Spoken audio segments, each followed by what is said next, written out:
All right, let's move on to some baseball talk here before we get to Carl's corner. Um, Porter, Peralta asked me a really good question today on Bostonian versus the book, and I said I'm going to ask that question today on the show with you guys. Biggest surprise team for you in MLB this season? You can have a positive or a negative there. But, you're a leadoff guy. You get to answer this question first. Watching games and doing stats and looking at numbers, you got a surprise team for you, either positively or negatively or both. You can have one of each, whatever you want. Yeah, so they kind of go hand in hand, but in the A, it's basically the top of the AL Central, and that's the White Sox not being very good. And they've had some injuries, certainly, and yeah.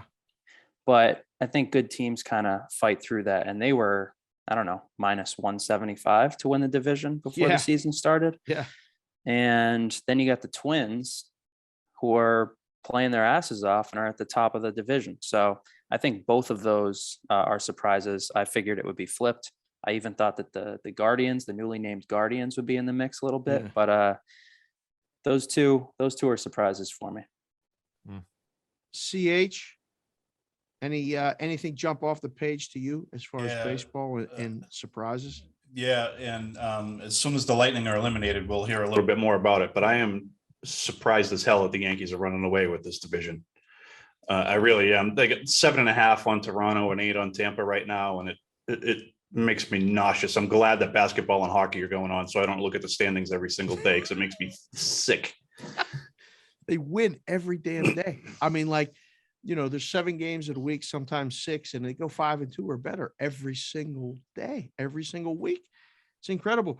Noobs, I know, you're immersed in the lacrosse stuff, but they just fired Girardi in Philadelphia. Are you surprised by that, or do you have another team that you maybe can reference here, or is it all Phillies? Well, my feeling on the Phillies. Like, congrats, you can Girardi. Now you're the best team in baseball, according to people who live in the Philadelphia area. Great for you. We'll see how that ends up turning out for. But I actually wanted to throw a question my baseball guys' way. So, Dave, supporter, I know CH, you probably know. Is anybody currently on pace to win more than 103.5 games?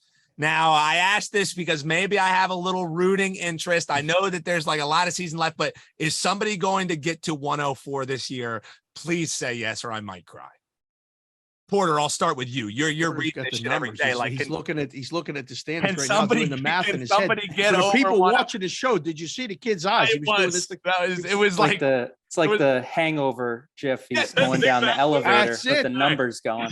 I think, newbie, I think you look up the highway to New York, and that's where the pace for shit. The hashtag's gonna fuck me, CH. I play that the hashtag isn't anybody but the Yankees, or I'm screwed. Well, there's another team in New York that's on pace too. Oh, Mets, the Metropolitans. The damn I gotta root Mets. for the damn Mets.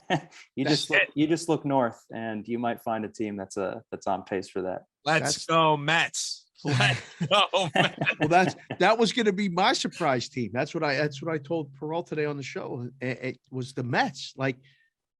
At some point, they haven't had DeGrom. Scherzer gets hurt. They keep winning games. June's going to bring them back if they're going to have the time, noob. So I don't even want to mention it for you and put the newbie mush on them and say, yeah, that this is the month they're going to slow down, maybe just go 500.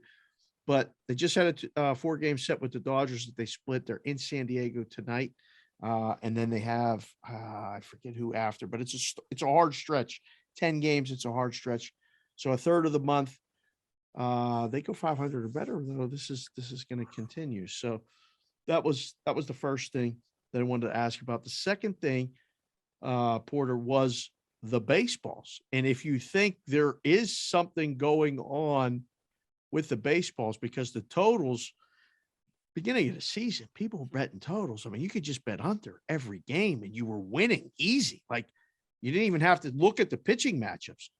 And starting pitching Am I wrong in saying starting pitching is less important now than it ever has been in recent history?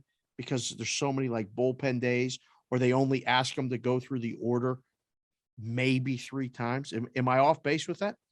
I don't think you're off base. I don't think it's less important. I think it's just changed.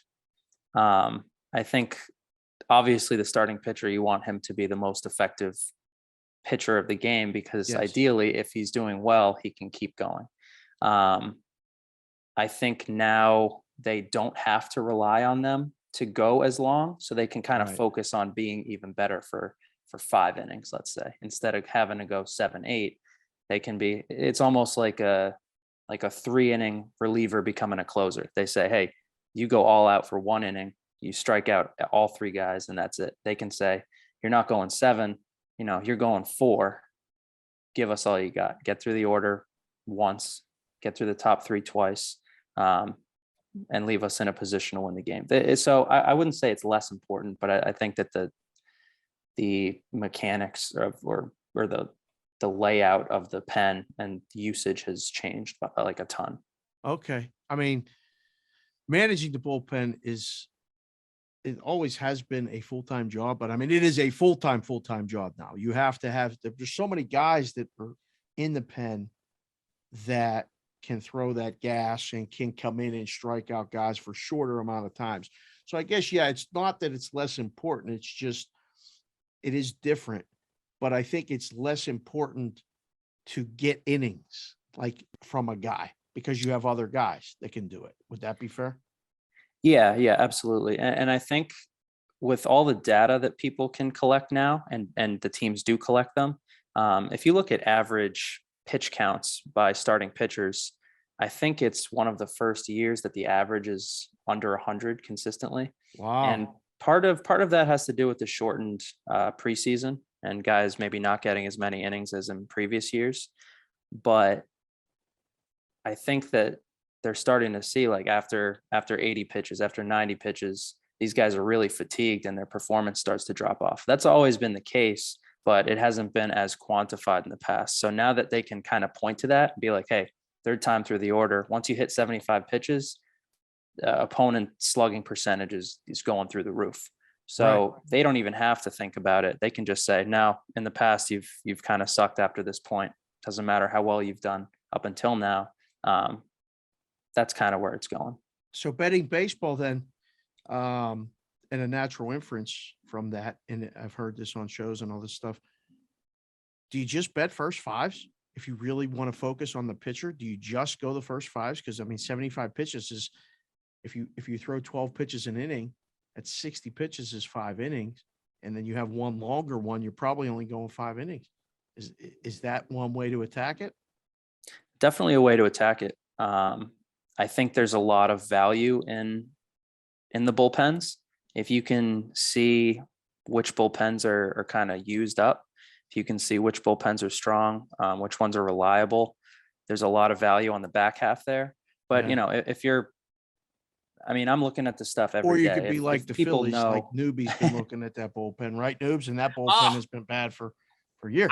I can tell you take the late game overs, at least maybe if they Right. got team totals in the late game over. But yeah, that's exactly it. Is, I find it fascinating just hearing Porter talk about that, because that's so much now with, like, Dave, you talk about like micro markets and now the live availability. Like, that's where I think like true becoming an advantage player lies, is this next level of really being able to specialize in game betting, coming in with a formulated handicap, coming in with, oh, I want to attack this bullpen. Let your eyes tell you if what your theory coming in is being proven true, and you'll still lose, a decent portion of the time. But I just think that's a great way. Like, think about if you could bet poker after you see a flop, you know what I mean? Or what those 3 cards are going to be, that's not exactly a 1-to-1 what you're seeing, but just like hearing Porter kind of break that down, I think that's fascinating, because everybody is talking about the first 5s, but there might even be a better way to attack it if you really have the confidence of, diving in on some of these games, which I just find super interesting. Yeah. and part of it's a numbers puzzle, but part of it is figuring out, the decisions that the managers make. Great. If you could, handicapping that It's- psyche. yeah, it's easy to look at kind of the average number of innings a pitcher goes, but it's way different to look at and say, all right, he might go 75 pitches today, but this team that he's playing against sees a lot of pitches. Maybe their guys walk a lot. They've got high walk percentages, low contact percentages. So they're going to be throwing a lot of pitches. Maybe that start kind of gets, brought down to 5 innings as opposed to 6, whatever it might be. There's so many infinite ways to look at every game that no, I don't think first 5 is the only way to go. But if you want to continue to focus on starting pitching, then I definitely say that's a good way to do it. I'm doing what you're saying by just the stuff I'm looking at, the stuff I'm focused on. I like the good bullpens, and I look to play a lot of no runs in those innings when the Yankees get a lead, shut down in the 6th, shut down in the 7th. I mean, they're just literally handing the ball to the next guy. Boom, boom, boom, winning the games. And it's crazy. CH, on the opposite of that, the Red Sox are hitting the shit out of the ball, scoring runs all over the place. But their bullpen at the beginning of the season for a while was a mess. It still is kind of a mess, is it not? What's going on in Boston? And I don't want to say they're a disappointment yet, but, and I don't want you to say this team sucks, but does this team suck? This team sucks, Dave. Bullpen does suck. I mean, the bullpen does suck. The fact that they're getting huge starts, and I haven't looked tonight to see where we're at, but huge starts out of Michael Walker. I mean, come on. Really well. He's pitching very well. They're up 1-0. They're up The that's 5th. in the 5th. So, and that's Michael Walker started tonight. That's So unbelievable. So I think, I don't know. The Avalanche just won 6-5. OT. So that's done, right? That's it. Yep. The Oilers, great season. Done. The Western Conference representative. They're reviewing the goal, but the Western Conference representative in the hockey will be the Colorado Avalanche. Just like everybody thought. Just like everybody thought. But I'll tell you this right now, I don't think they're winning it. The Oh, Eastern Conference winner is going to be the Stanley Cup champion right now. It's a little early for that. hot take. Little secret one in there. Yeah. Makes me sick. I hate both of those teams. Makes I me know. sick. I know. And you still have the hashtag anybody but the Lightning as a possibility, but we'll see.